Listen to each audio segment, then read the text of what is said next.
I'm kind of very much in your corner on this. OK. I feel that if a little girl wants to experiment with the old slap and tickle, she should be allowed to put it on. You know, sort of whether it's a bit of the... No, slap, I should have said, shouldn't I? Ignore the tickle. Yeah, a bit of lipstick, bit of mascara, bit of powder. They're playing, they're having fun, and it makes them feel grown up. And I don't see what the problem is. Yes, I completely agree. We really encourage young children, you know, it's make-believe, it's about expressing themselves. We do pamper parties, we do princess parties. What age? Our princess parties, we kind of start from about 3 years old. It's playtime, it's being creative, it's expressing. Why does it matter where they're going? Well, because earlier when we were discussing it, I said that I would be happy for my little girl when she was a kid to do this, but I did add a caveat and say that if she was like 12 and she'd really made herself up, I'm not sure I'd be comfortable with her going out to the shops like that. Because you're worried about the judgment of other people? I'm just worried about what a certain type of male of the species might make of it, you know? I just think it might be a little bit I'm worried dangerous. about something much, much earlier than that, even from the age of 3, as you mentioned, that's when your parties start, which is the objectification of women. If we said the same thing about boys, you know, I'm having these makeup parties for my 3-year-old, we'd think, that doesn't sound really fun. You know, I mean, my daughter we get boys turn up and they come as pirates, and, you know, they've got moustaches painted on them because that's what they the see. pirate persona is totally different, and that's running. Actually, my daughter had a pirate birthday party last year when she turned 5.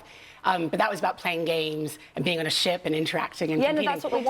Why is it objectification? I don't quite understand. Because you're wearing makeup. Because not there's you're on telly. yeah. Why can't a little girl... Well, actually, yes, it is. All right. Why, just for you. Why can't a little girl copy Because OK, there are a lot of differences in what we're saying here.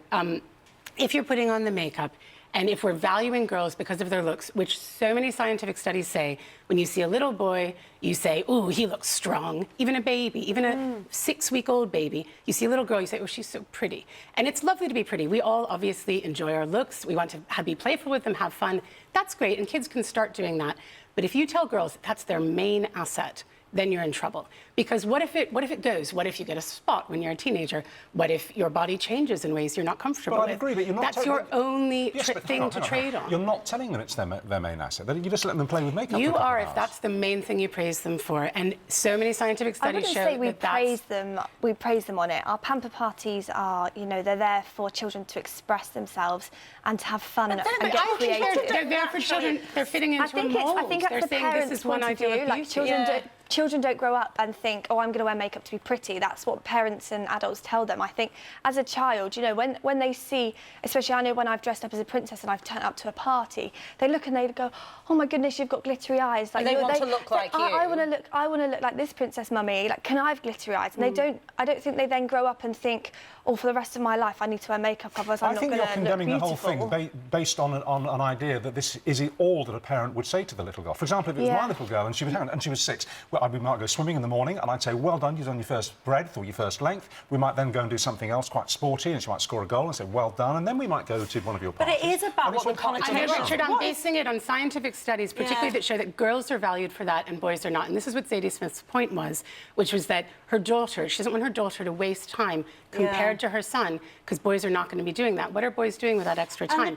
And she's not condemning makeup. She wears lipstick all the time herself, very famously. And also the history of makeup, I mean, just being serious about it, is that, you know, your lips get full of blood when you are sexually aroused. That's why women used to bite their lips to make them look red. We wear kohl in our eyes to make our eyes look dilated because it means you're aroused by someone's presence. The whole point of makeup, really, if you go back to Victorian times before that, was to make you look like you're interested. Yeah. And that's, I mean, I know that's the history of where makeup really came from. So where do you stand on this then? I mean, I've got a little boy, so it's different, but I didn't wear makeup until...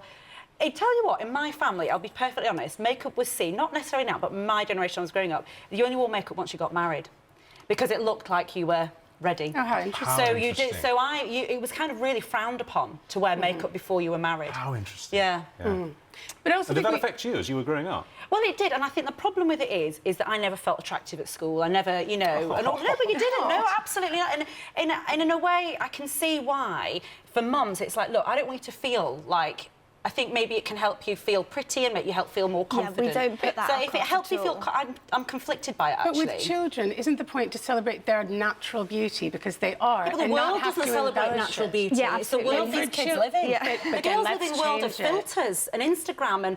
You know, they're 7, 8, they all know how to take selfies. I've got a 12-year-old sister, and from the age of 11, she was obsessed with lifestyle bloggers, so like people like Zoella and people like that. And they look pristine. Yeah, yeah. So she was watching these videos, and for her 12th birthday, she was like, "Mum, I'd like some makeup." So we bought her some makeup. She experimented in her room, and I can tell you what, she does a better smoky eye than any of my friends.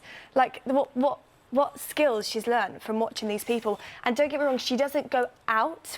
She won't go to school wearing it, but it's something that's how she expresses herself.